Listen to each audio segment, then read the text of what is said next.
Good morning, everyone. Thanks for joining me in this video. I am not a lawyer. I'm not a judge. I did not go to any law school in Nigeria. But I think I'm not ignorant to ABC and court proceedings and the way things should go.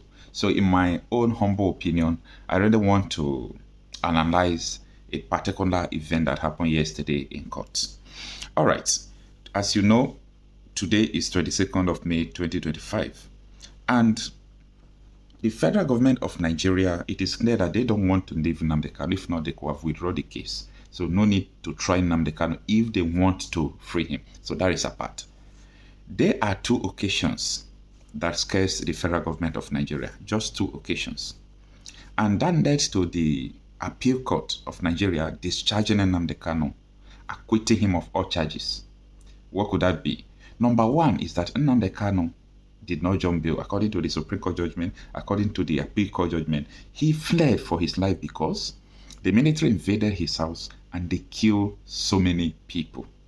This is established, okay? That is number one. The second thing that scares Nigerian government about Nnamdi Kanu case, and they never wanted to hear this in court, is that they kidnapped Nnamdi Kanu from Kenya. So there was a question that was put before the DSS witness BBB in the cross-examination of yesterday. And as you can see, what Premium Time published, that is just the issue that happened, that transpired yesterday. They asked this man, how did you people brought Nnamdi Kanu into the country? He denied that the Department of State Service did not do that. Malami, the former Attorney General of the Federation, lied that it was the DSS that brought him into the country before, everything started escalating and they started denying. Now, the question is, who brought Nnamdi Kanu into the country? Then if you don't know, who handed it over to you? Are you going to say you don't know who handed it over to you?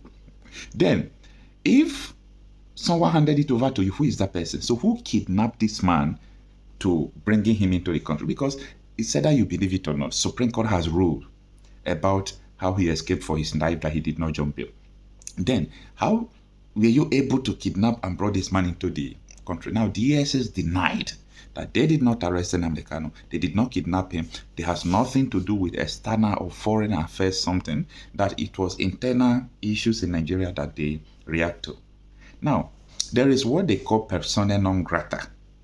That is someone that is not acceptable, someone that is not admissible, someone that is not supposed to be there, someone that is not acceptable in a process. It's called persona non grata. It's a legal term coined out from Latin word, someone that is not granted permission. So what will happen if court declared Nnamdi Kanu as persona non grata in this process? Because this is where the issue gets interesting. This is what the federal government have been running away from. How were you able to kidnap someone and brought him into the country? Mind you, the Interpol denied it in a video on AIT interview. They denied that they don't have hands in bringing Nnamdi Kanu into the country, that anything that happened about Nnamdi Kanu was illegal. So, who brought him into the country? This has been the fear of the federal government right from time. So they don't want to hear anybody asking them such question. And I love what Erokoro SAN, that was the leader of the defense team yesterday. Erokoro SAN now have to present record judgment. Try to follow this. Erokoro, the defense team leader of Nnamdi Kanu yesterday, presented record judgment. And what the record judgment said was, number one, from Abia, from Enugu, and from Ebonyi State, three court judgments. And they stated, and I'm talking about federal high courts, they have the same jurisdiction with this federal high court in Abuja. So they stated, number one, that Nnamdi Kanu don't have business being in detention. That detention and the kidnap of Nnamdi Kanu is illegal. So court has declared it illegal already. And Justice James Omotosho has admitted this. Court fined federal government of Nigeria 1 billion, a court in Enugu, declaring the arrest and the illegal detention of Nnamdi Kanu as uncalled for. So the third one is the court from Ebonyi. So all these courts have exonerated Nnamdi Kanu. about these charges. So if court has admitted these record judgments because of the way Nnamdi Kanu was kidnapped and brought into the country, I am not a lawyer, as I said before. I am not a judge. So let us look forward to seeing what is going to unfold. But I am still asking one question. What do the federal government really want from Nnamdi Kanu? Or do they think that if Nnamdi Kanu is not released, of which we know he will be released, if Nnamdi Kanu is not released, what do they actually want? What do they want to pursue? Because sometimes you need to think and understand what the way things are going. If, for example, peradventure at the end of the case, they say, oh, Nnamdi Kanu should stay in detention for some years, do you think that will create peace? Do you think that will bring stability? Do you think that will not bring crisis? I'm just asking questions because I don't really know what the federal government of Nigeria wants. Whether they want stability or they want peace or they want, we don't know what they want. But all I can see is a confused nation, a confused people, people that don't know their left from their right. Anyway, I will continue to say this. I am not a lawyer. I'm not a judge. So I might lack knowledge of what I'm saying. I might not have the full knowledge of what transpires in court, the way it should go. But the DSS, they have denied a lot of things that they don't know, including they said Nnamdi Kanu born buses. Where are the plate number? Which bus they born? Provide the documents of the bus. Let us know if they really born buses. DSS say they don't know about it. But all they know is that someone took order to burn it. Bring the person now. Is the person facing trial? They said they don't know. So all these issues are so controversial, and it's not a new thing. We understand that they are manufacturing, cases against Nnamdi Kanu. This is a proxy war. In my previous video, I talked about how Tinubu made mention of grab it, snatch it, run away with it. Okay, and I was saying that during the election, people were stabbed in Lagos. A lot of people were stabbed. A lot of violence happened. Are you going to arrest Tinubu that someone stabbed somebody elsewhere?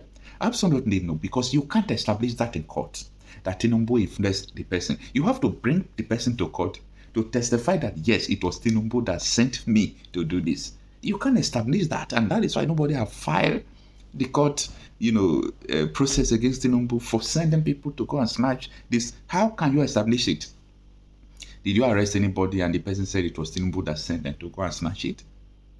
Absolutely no. So this is a very, terrible situation. I am trying to explain to people that Nigeria, most of their so-called leaders don't think. If they think, this case should not have even started. That after you kidnap somebody, you think you can go and confine the person? You came to his house, you said he jumped bail. Who are they going to come to his house and start shooting, killing people you're present and you will stay? Why did you send them to go and assassinate Nnamdi Kanu when he did not jump bail? These are the issues we must discuss. These are the issues we must raise above the bar.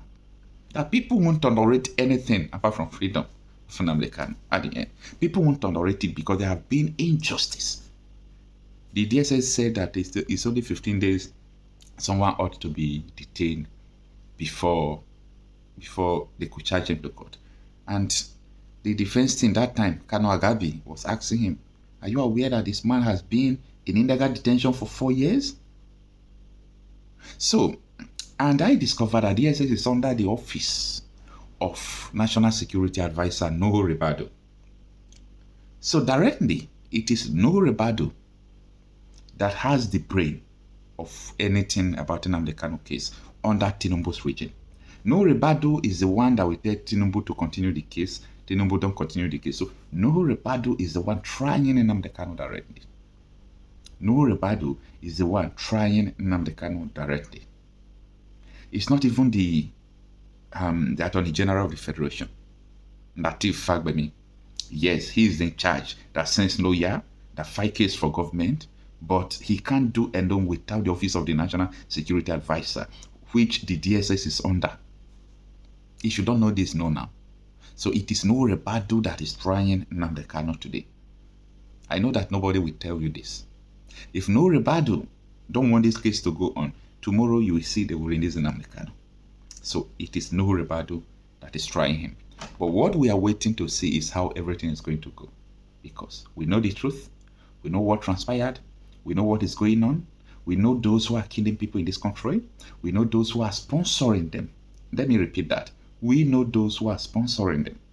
They are working free. Some of them are in Aso Rock. Some of them are everywhere. Police commissioner told us they arrested lawmakers who were bandits. No case charged on them up till now. We are monitoring the case. Nobody were charged to court. DSS officials were arrested for aiding Fulani terrorists. Zondo, the Borno governor, just announced yesterday that politicians and military officials with police, armed forces, all of them, that they are collaborating and supporting terrorists in Nigeria. All those things, they don't want to look into it. They really want to focus on Nnamdi Kanu. That the Federal High Court has discharged and acquitted. A big court of Nigeria has discharged, acquitted. But that is the man they want to focus. This thing, it go over them. It go over them. Because it not get as you won't convince this man where you don't go cause wahala. Now wahala no won't go cause. Unless you people know what you are doing. At the end of the case, all we want to hear is that this man is free. And that is the reality. And that is what is supposed to happen. Let me know what you think about this in the comment section.